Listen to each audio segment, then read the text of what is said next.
Good morning, good afternoon, everyone. Thank you for joining us today for the first of our three webinars on the Global Wind Workforce Outlook. This webinar is focusing on the APAC region. My name is Ralph Savage. I'm Director of Global Development and Stakeholder Relations at GWO, and I'm joined today by a plethora of panelists and experts who are going to walk you through some of the findings and debate some of the implications of this report. So thanks again for joining us. Can we have the next slide, please?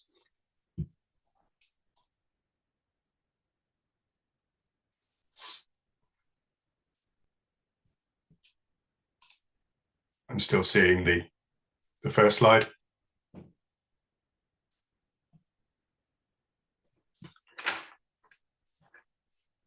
It'll be showing us the agenda. So ultimately, we'll be going through the findings of the report itself. This annual report is produced every year by ourselves in GWEC, fundamentally to estimate the workforce forecast for the number of people required for operations and maintenance and construction and installation work.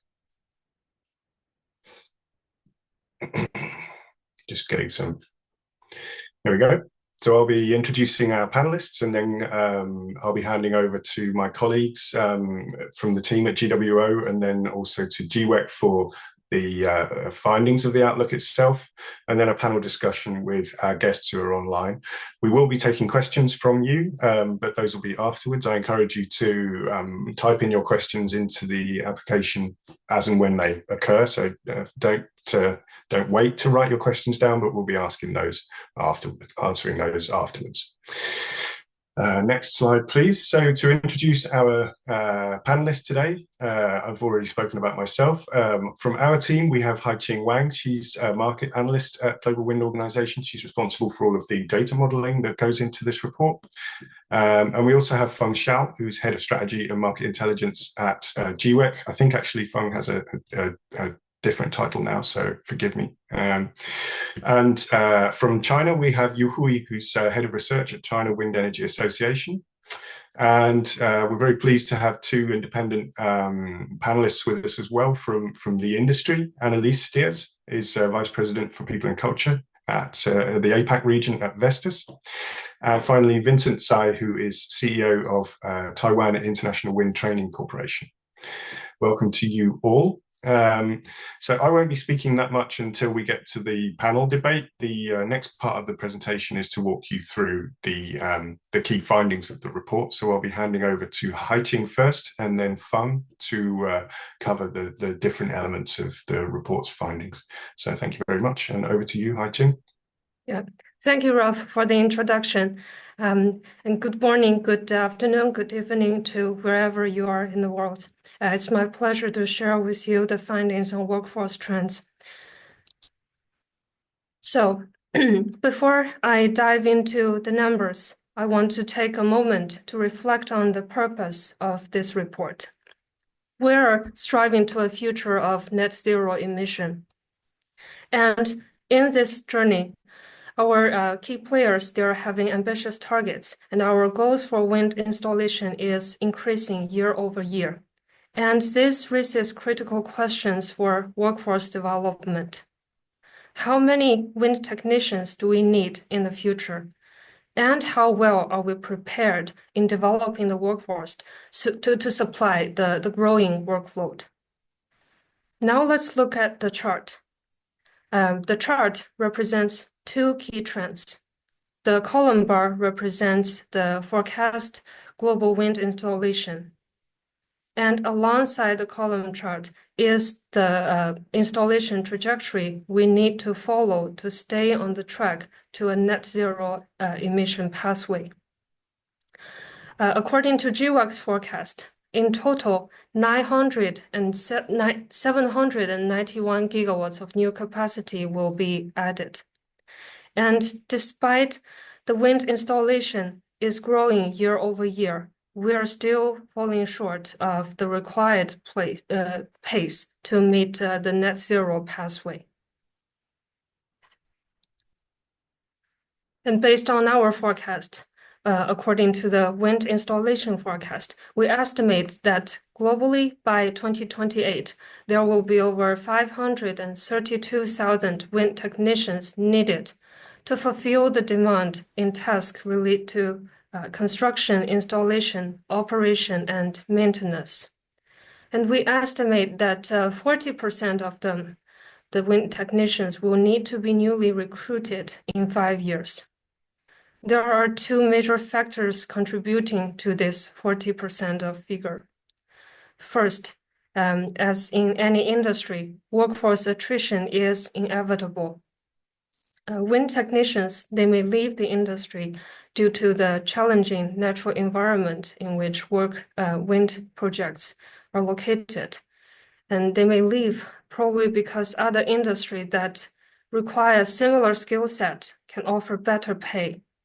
And besides this, as was seen earlier, the wind installation is growing year by year, and so does the growing workload. So the wind technician population is required to expand. In this year's report, we have selected 10 markets to watch. These countries are selected either because they are leaders in global wind development or because they are emerging markets with ambitious target. Today's webinar is for APAC, so we will share both findings on global levels and also share the workforce trends that's specific to APAC region.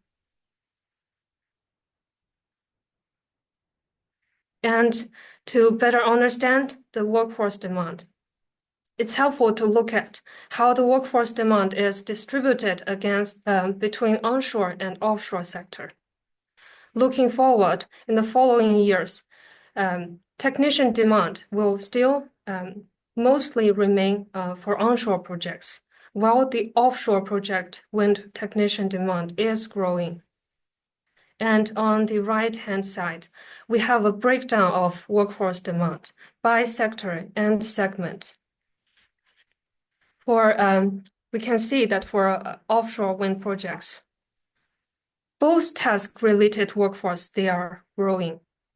But for onshore sector, we're seeing very interesting trend that O&M task-related workforce growth has flattened, and the C&I workforce is expected to drop slightly when approached to the end of study period.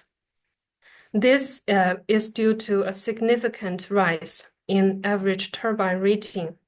We foresee that in future, turbines will grow bigger. And larger turbines means there are fewer turbines required to generate the same amount of energy. And what does this mean to workforce? Does a larger turbine require more wind technicians in handling it? Not necessarily. But one thing we're sure about, a larger wind turbine creates a more complicated for technicians to work in. And this requires technicians to have more specialized skill in handle the work. To supply the industry with well-trained, skilled technicians has been GWO's continuous effort. Look backward, we can see the number of technicians holding valid GWO Basic Safety Certificate has been growing, and we foresee this trend to continuing. Look back, in 2019 to 2020, we can see a surge in workforce demand. And we assume in 2021, the year after, the world has sufficient number of technicians in addressing the wind construction and operation maintenance demand. Now we're at near the end of 2024. We monitor the progress of basic safety training real time. Now, globally, 40% of wind technicians hold valid GWO BST certificate. And this figure rises up to 60% for the region excluding mainland China. Now we believe we're in a strong position in assess the availability of wind technician globally. And with all the information we had, and we estimate that in the recent future, there will be 6 to 8% of technician vacancies remain unfilled. 6 to 8% of vacancy, it doesn't seem to cause a critical crisis, but the real problem might not be captured by the vacancy share. The employers, they are facing a growing group of underskilled, underexperienced workers. So the technician shortage may take the form of brain drain. If we cannot have a well-established talent pipeline in place in the future, and this will cause problem for wind energy development. And today's webinar for APAC region, we have selected China, Republic of Korea, the Philippines, India, and Australia as markets to watch. To look at the APAC region as a whole, according to GWEC's forecast, in 5 years, there will be 507 gigawatts of new wind capacity added. And this will bring the total operational wind capacity to exceed 1,000 gigawatts. And specifically, both onshore and offshore sector wind installation is growing year over year. At a country level, we're saying China will keep leading the wind development in APAC region. It accounts for around 85% of new capacity in 5 years across both onshore and offshore sectors. For all the countries we have selected in the report, it's clear that they will all experience a significant growth in wind installation in the study period. In terms of workforce, despite the wind installation is growing year over year, the workforce demand is not expected to increase. As explained earlier, this is due to the increase in average turbine size. So we can see the offshore sector wind technician demand is still growing, and we forecast 13% by the end of study period compared to last year. But the onshore sector, wind technicians numbers are shrinking. When we speak of safety training, the industry always aims at 100%. Because safety is for every technician. And for GWO, we also target 100% coverage on technicians' basic safety certificate.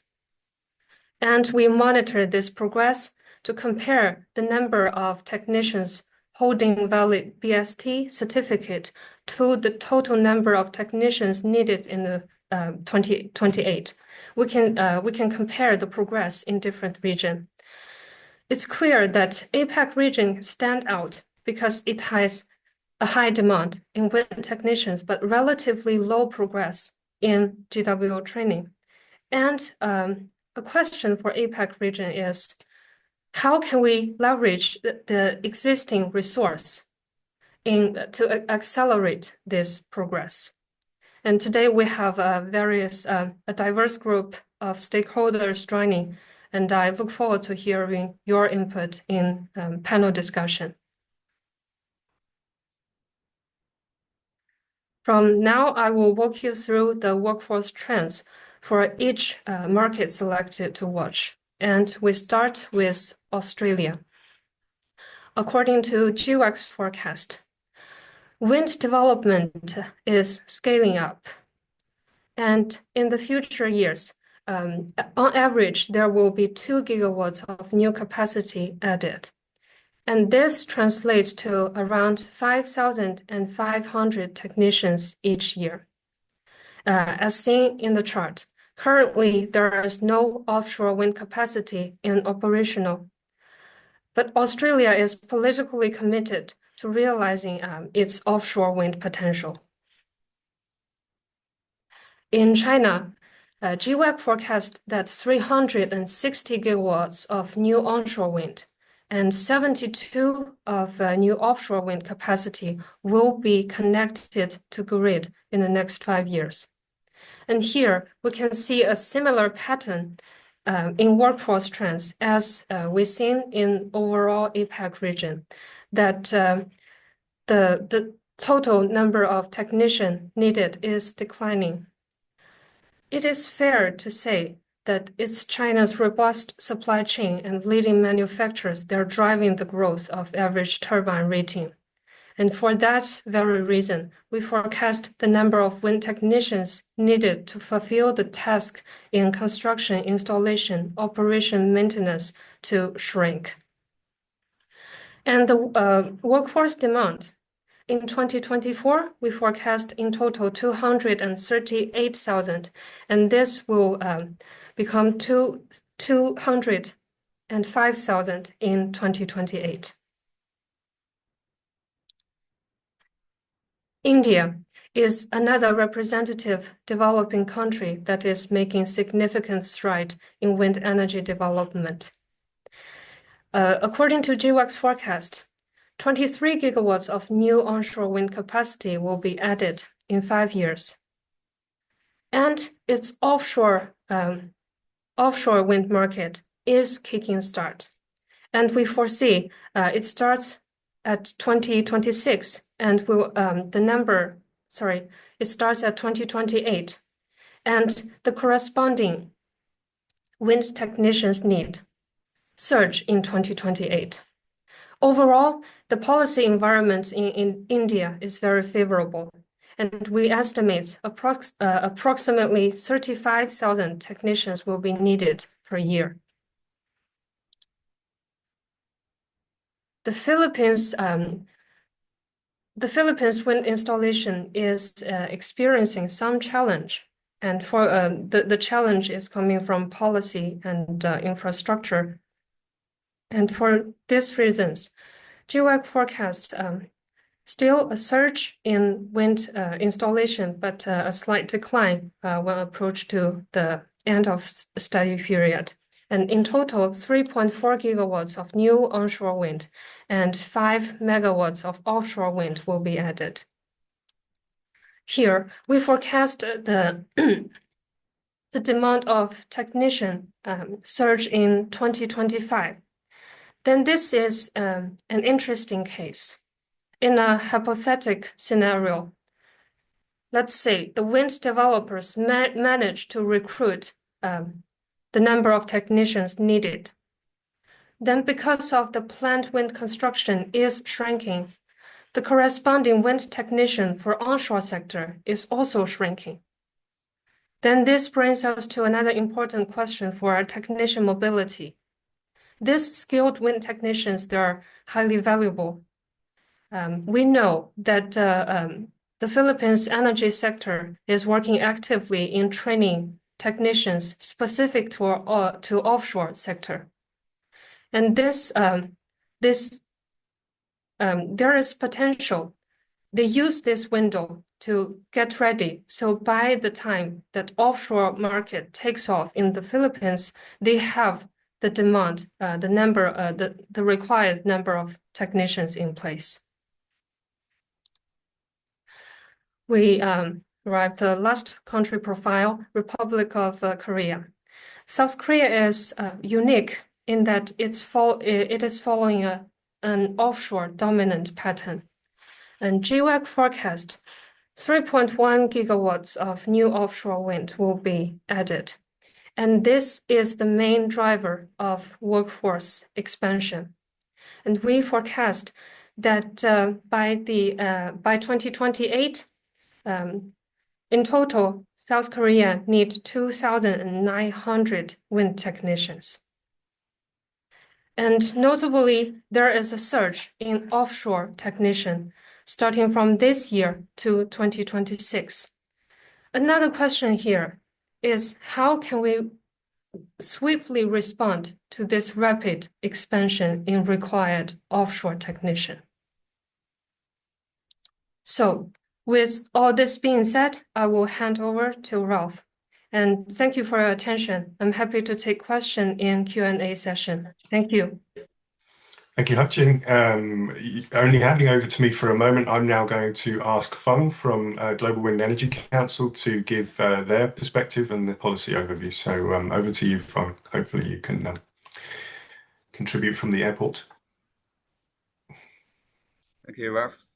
Hi, thank you. Thank you for the presentation, Haiqing. Can you hear me well? Yes. Yes. Oh, brilliant. True. Sorry for running late. I'm still in the airport. There may be some kind of airport announcement. Please bear with me. So I was in South Korea in Shin. Luckily, I joined Ralph, even though I was not on the stage, but I was the audience also listen to the panel discussion where we have Annelies and Vincent on the stage. So we did this report together with GWO. In parallel, I just want to mention that we launched this global wind workforce report in the same week. Actually, day one APAC summit. We also launched what you call, maybe it's a bit blurry on my screen. We launched this APAC supply chain deep dive report. In this report, we also cover a lot of policy work. Please let's move on to the next slide. So I will take this opportunity to quickly walk through some of policy dynamics in some of the selected markets in this region. Without any doubt, China, I think the numbers presented by Haiqing. Either China or India, they are huge for this region. That's probably the primary reason why APAC has been the largest regions in terms of either onshore or offshore wind installation in China. Number one market, onshore, offshore, and also it's clear it's also the largest wind turbine component manufacturing base across global. Driving force has been quite clear. I think since 2020, even before that, we have really consistent, strong policy support. We will have on this slide 30-60 pledge.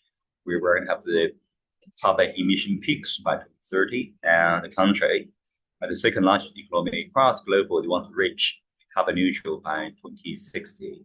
So we're going to see a lot of information right now.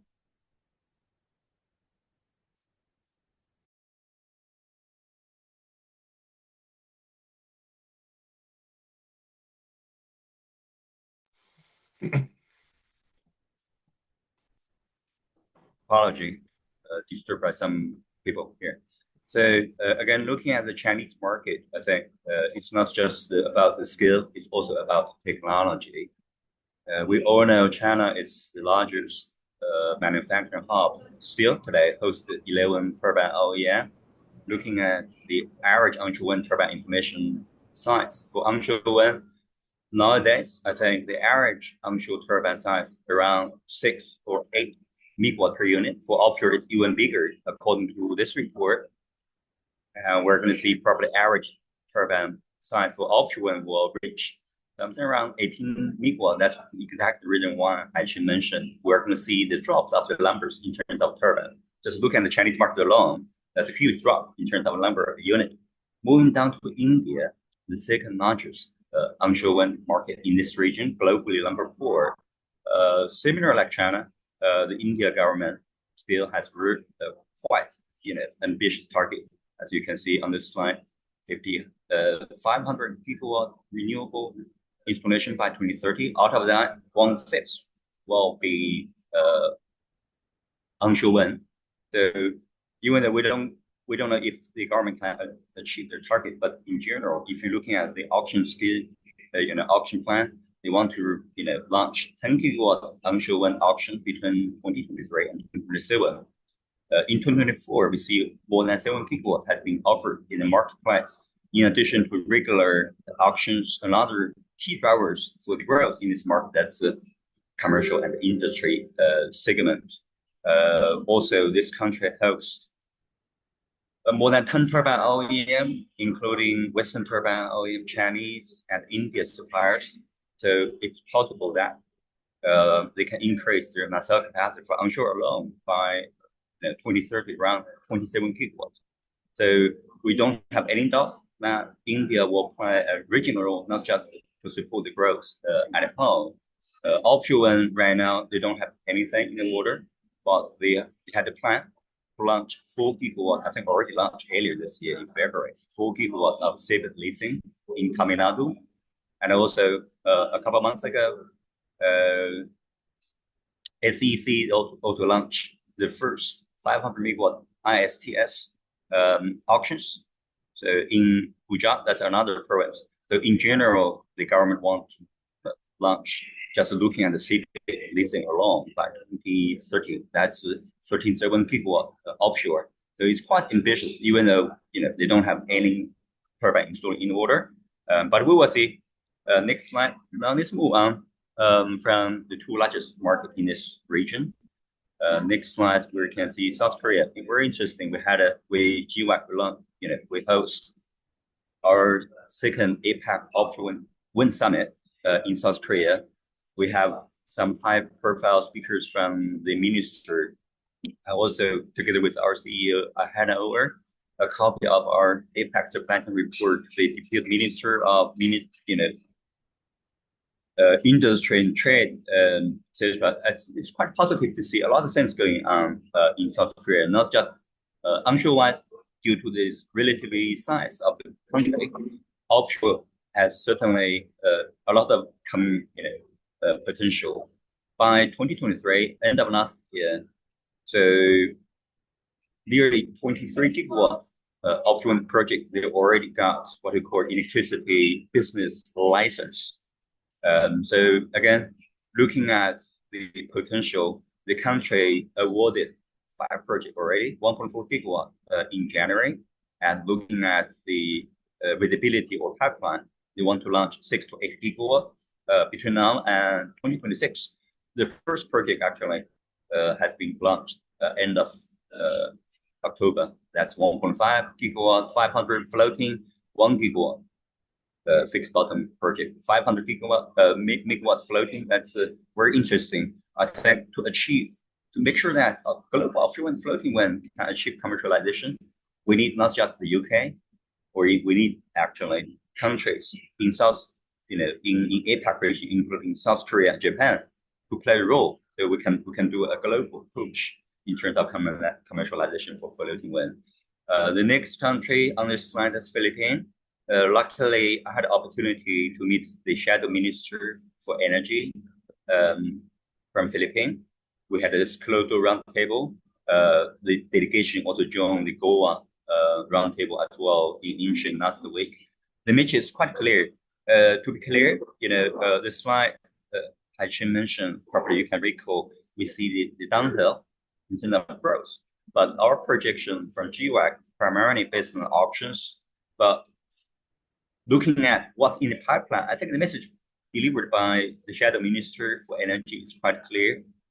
Philippines, actually, they already approved a wind energy service contract for onshore 20 gigawatt.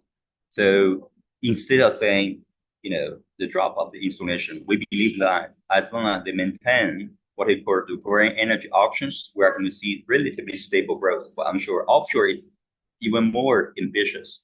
They have already gave 65 gigawatt offshore wind energy service contract to developers across the globe. You see a lot of the international players as well, since the government has lifted the bar, allow the foreign developer to 100% own the project. So that's another big boost.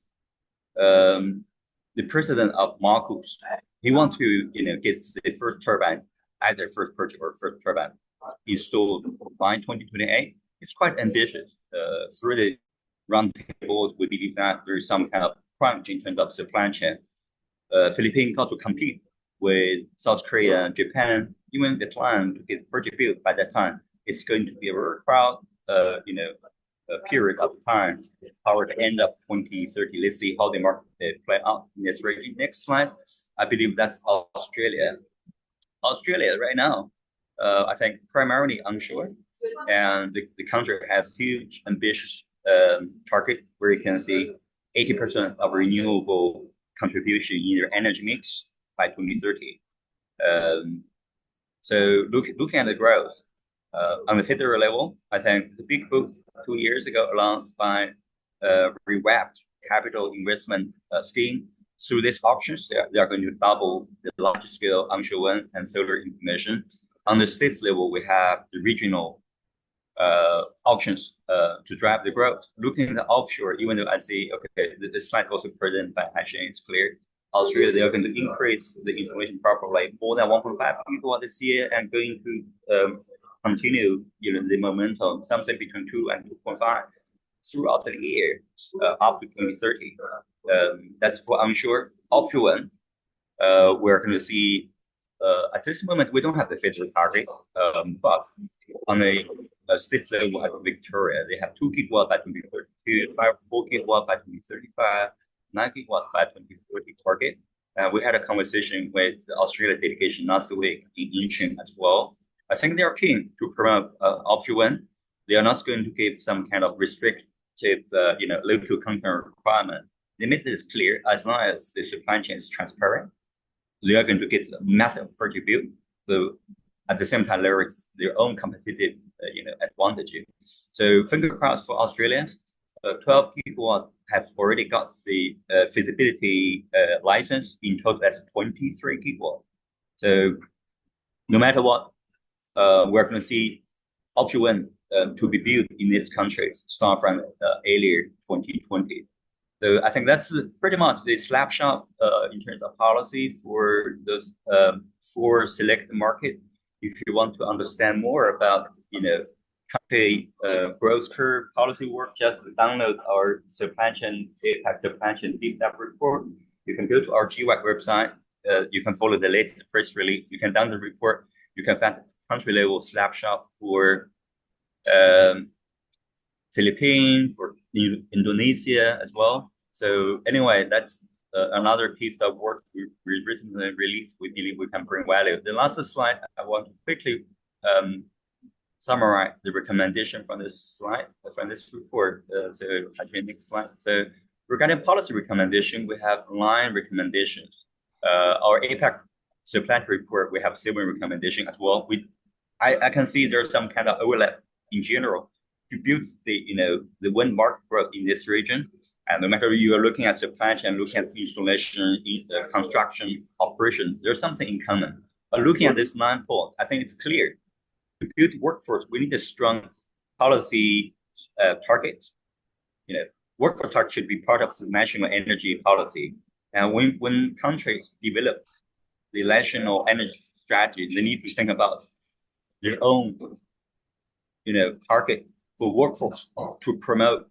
They can actually include what we call the local folks creation through the long price criteria in the auctions.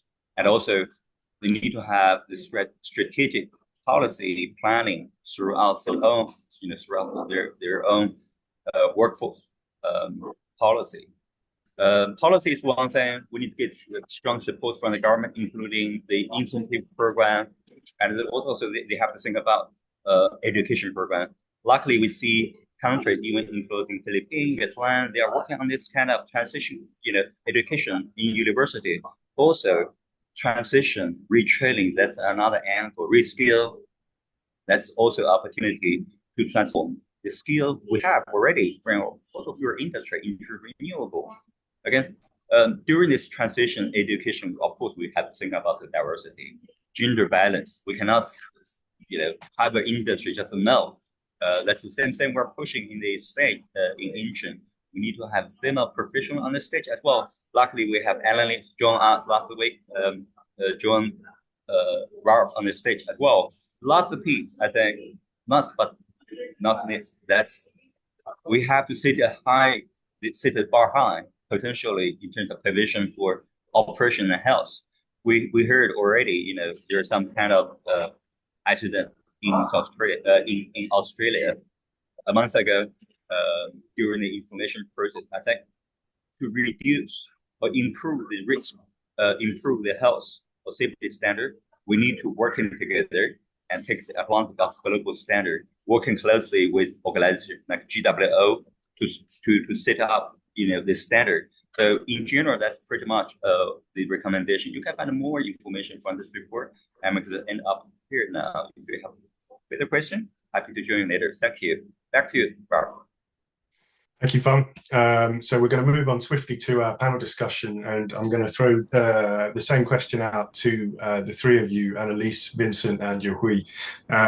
We've spoken a lot about these very high targets for the numbers of people that we need to employ and bring into the workforce. Annelies is a representative from a people and culture point of view at one of the world's largest OEMs. What sort of barriers do you see that are in the way that we need to overcome?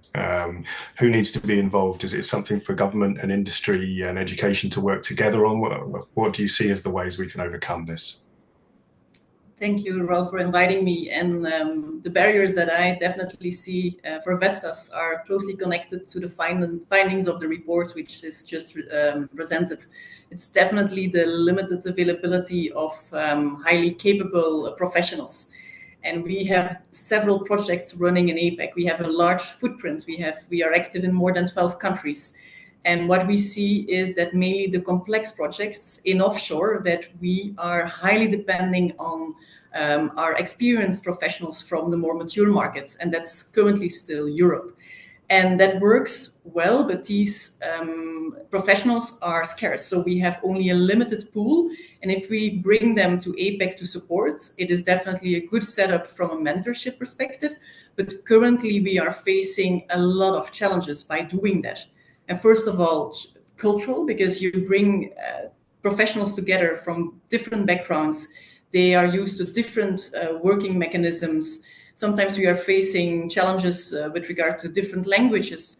But then on top, we are also facing logistical challenges. And that is mainly linked to the fact that we are working with an international workforce for the moment. And we need to cross borders. We need to obtain work permits. And there we need the support from the government.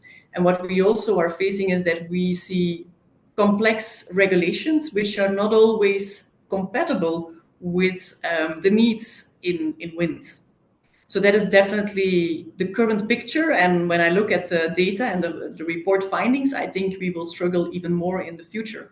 So how can we overcome this? I think, of course, we need to invest in local talents, but we also need a consistent market volume. We need to have a consistent flow of projects to make sure that we can build that stable workforce in Asia, and that we also can attract technicians and train them and make sure that they also see that there is a bright future within wind in APAC.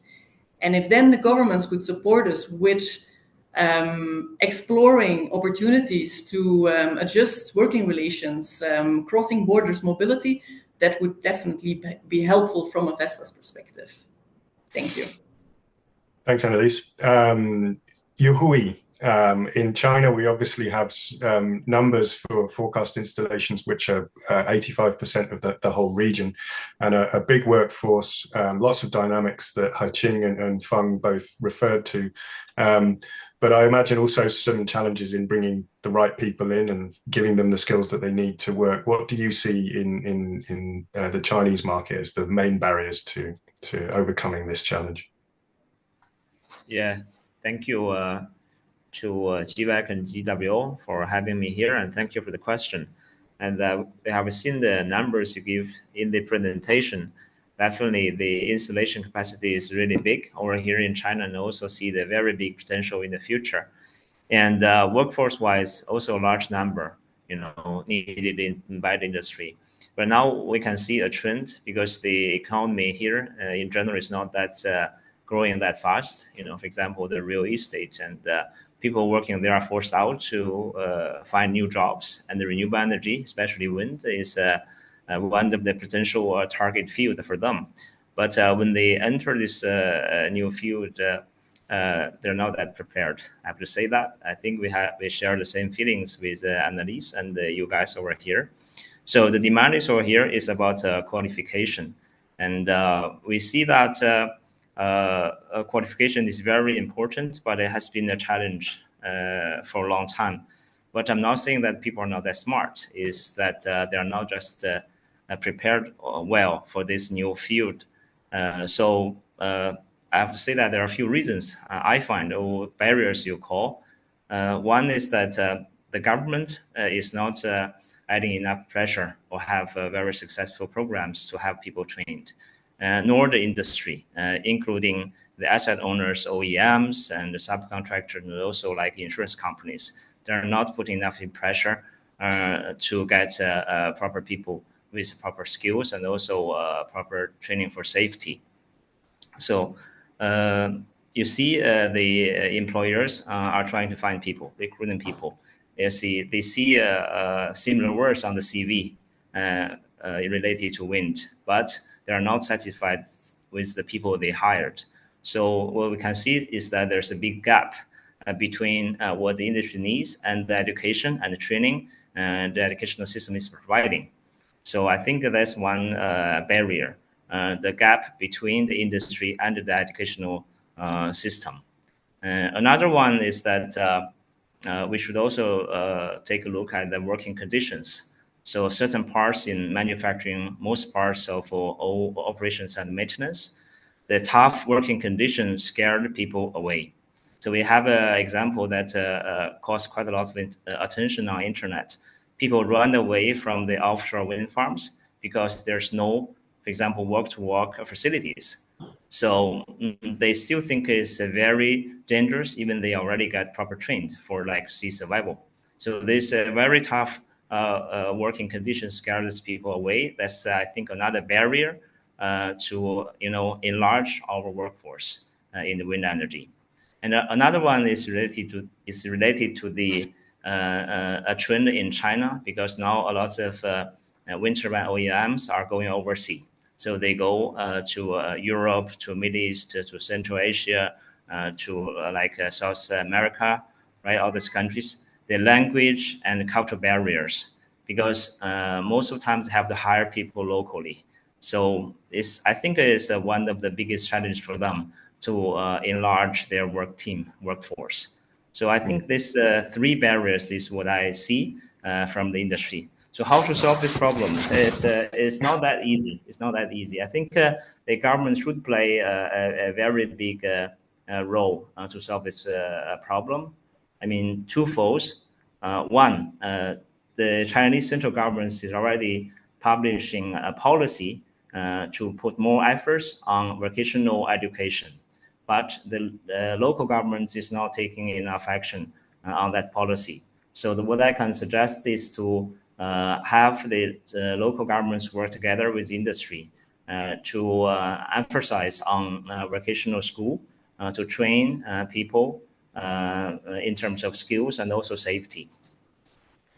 So secondly, the government should also work together with the industry to publish like minimum requirements on skills and also safety training. I think Feng mentioned in his last slides of the presentation. So there's educational courses, educational resources should be provided to the workforce. In addition, I think the industry should also spend more on improving the working conditions, as I just mentioned, including use of high-tech facilities to lower the workload and also the risks. For this, we expect more to provide particular solutions for wind energy industry. For example, we have seen O&M providers starting building their own SOVs, but those walk-to-work facilities should also catch up to lower the workload and also the risks. So we can attract more people to the industry. And in summary, it's going to be a group effort. I think everybody should participate to make it happen. Ralph. Thank you, Hui. Vincent, as the CEO of a training provider in Taiwan, I think you've experienced some of these situations that are being described from the training provider's point of view. Would you say that some of the initiatives in Taiwan that have been put in place have helped you overcome these barriers, and that's allowed Taiwan to reach the status that it has as a bit of a pioneer for offshore wind in the Asia Pacific market? I think you're muted.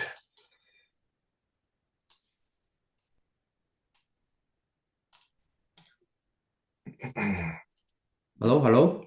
Yes. Oh, okay. Yes. I think Ralph, I saw the question from the audience that they saw a gap from the training service provider and the students, because I think I want to raise this again.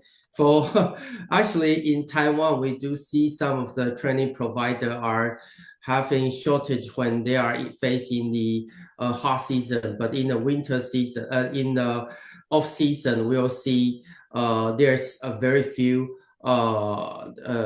technician go to train the go to training center to do the train. I see to do the training. I see a lot of problems on hot season and off season have dramatically difference.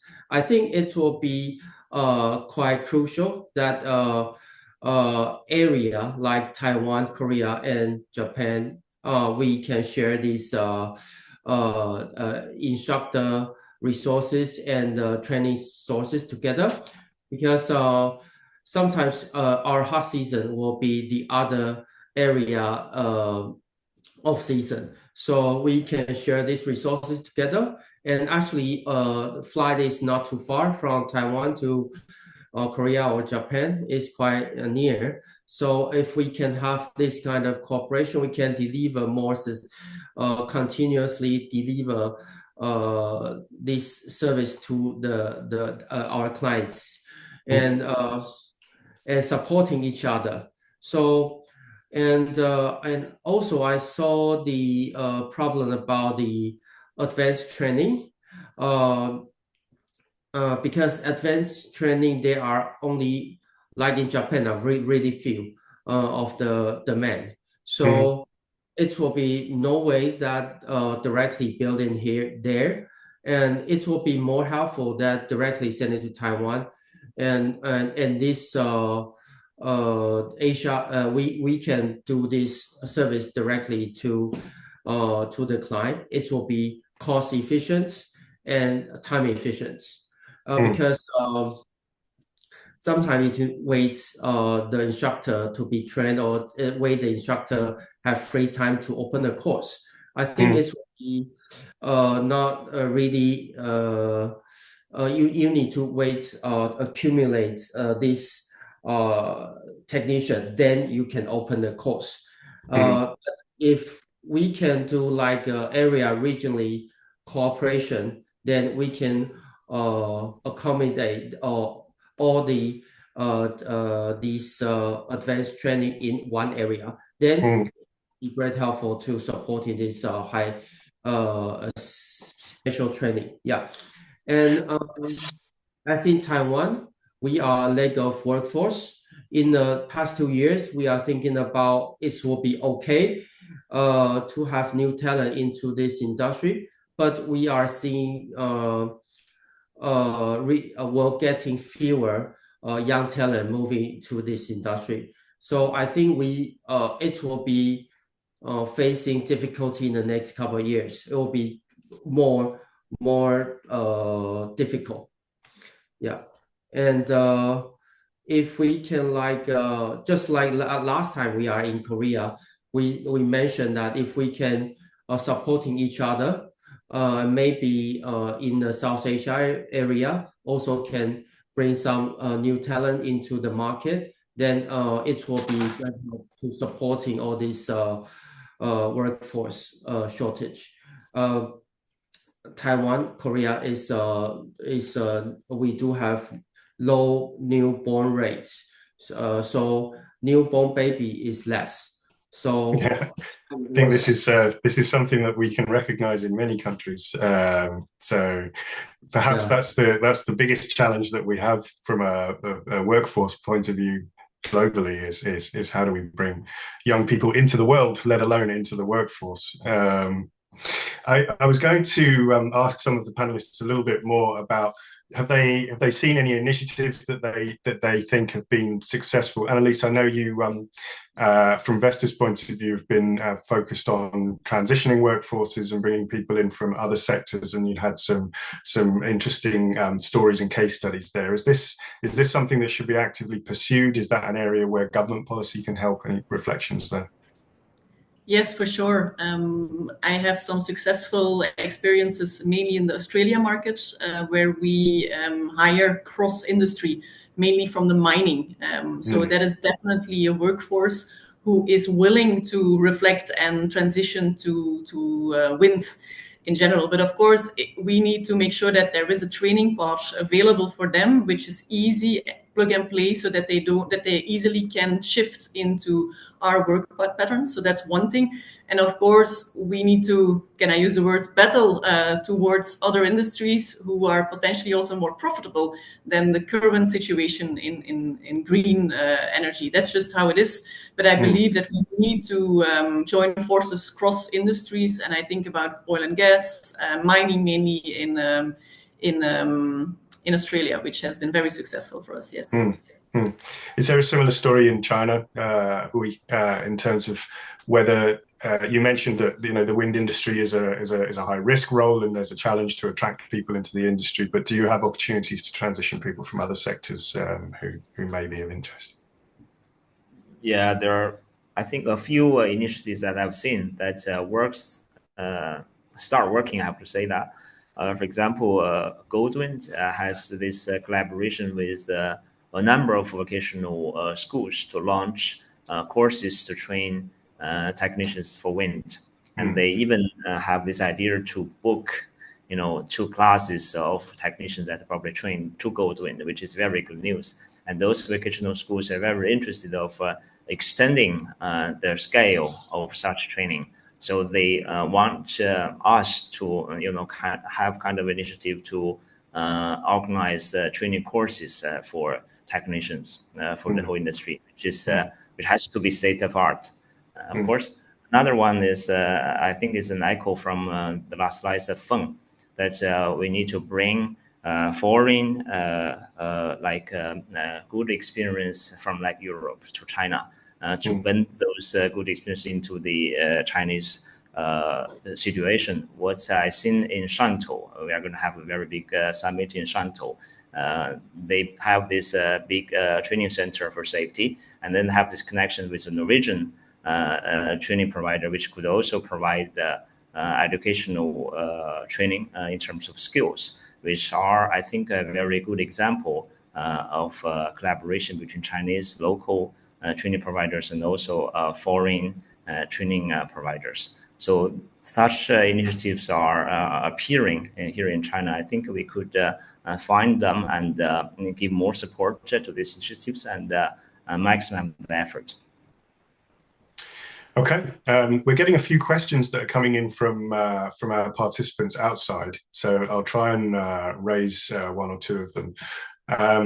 The first question that came in actually was around what our report data is showing us. So there appears to be a really, really big gap between the training demand and the trained personnel. The question that came from them, does that also mean there are uncertified people working in wind farms? It's a little bit unfair of me to put this to you, Annelies, but as the only sort of employer representative here, I know that Vestas has a policy, obviously, to make sure that all of its technicians are GWO trained. But is this something that you've observed in the industry, that when it's not possible to access standardized training, an alternative has to be found somehow? Could you repeat the question exactly, Rolf? My apologies. So the question really was, they were trying to work out why there's a gap between the workforce demand and the amount of certified training that's going on. Yeah. So what that means is, are people working without certified training? If that's the case, okay. What's happening to those people?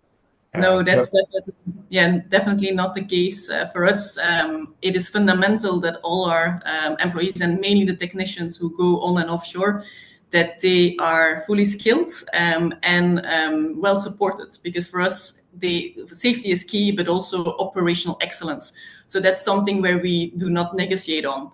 And what we also do is, if we know that we have unexperienced professionals in our teams, because that's just the case, that's due to a much immature region, we always make sure that we have a tandem, that we connect someone who is more senior with someone who is less experienced, because that's also where I strongly believe in. You need the training on the job. You have the foundational training on the one hand, and then on the other hand, you need also the training on the job. And I think, let's be honest, I think most of us know that in this panel, scaling up a technician, especially in offshore, it takes 18 months before someone is fully up and running. So that takes time. Any other thoughts on this topic, perhaps from you, Yuhui? We have a situation in China where standards have had a challenge in being adopted. It's not that people are not being trained; it's more that the acceptance of the standards is the barrier, right? Yes, yes. I think the numbers are from GWO. Yes, there's a big gap from the presentation, what we've seen from the presentation. But you are right. It's not that people are not trained. So I think each stakeholder has their own customized training system. People are get trained because safety is a very important issue over here in China. It's just that we don't have a unified system over here. So that's what we are working on to bring GWO to China, to connect the GWO to asset owners, OEMs, and the subcontractors. And we've seen some progress, but we do have to work more to get more people to recognize GWO training, because it is international, and it goes with this international policies of these OEMs, because they have to go abroad. So when we see like Goldwin Division, they have technical technicians trained and also got certified, because they have to send those people abroad. So that's a very good start. If we work together with the industry and also the government to have a system that works locally in China, we will see the gap will be smaller in the future. Thanks, Rui. Annelies, I know, has a hard stop for the end of this conversation. So you're going to be departing from the call, but we can, I mean, if you want to give me a thumbs up if you want to stick around, guys, then you'd be most welcome. I think Feng probably has to get on a plane very soon. Feng, do you have any sort of final thoughts that you'd like to offer? We've had some questions about other markets, in particular Japan, from one of the audience members. So actually, I just arrived, so I'm not going to take a flight. Oh, okay. I have time here for all your questions.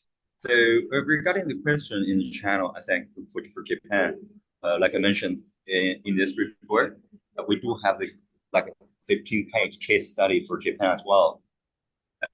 If you look at the Japanese market in terms of onshore wind installation or offshore wind installation, I mean cumulative, actually the size of the market it's like even bigger than South Korea. If you're looking at our projection, I believe probably you can download our forecast from our website through virus report. In Japan, onshore wind will have something around 800 megawatts per year for the rest of the projection period, even up to 2030. Offshore wind, they only have small scale project going on at this moment. They just grid connected 112 megawatt project with a GRE turbine this year. That's a fixed bottom project, and they don't have project next year, but they're going to have a small 16.8 floating turbine installed in 2026, and then there will be another gap. There will be no massive onshore wind, offshore wind construction until 2028. But of course, that's in terms of COD. To get the big project built, let's see, looking at our APAC case study we had for Japan, start from 2028, we're going to have something around 1.5 gigawatt offshore wind built through from 2028 till the end of this decade. To get the project built in this size, absolutely, you need to kick off the construction. This report, GW report, we do count the number of the labor force from the construction period. So, which means that we need to be ready by 2026 minimum.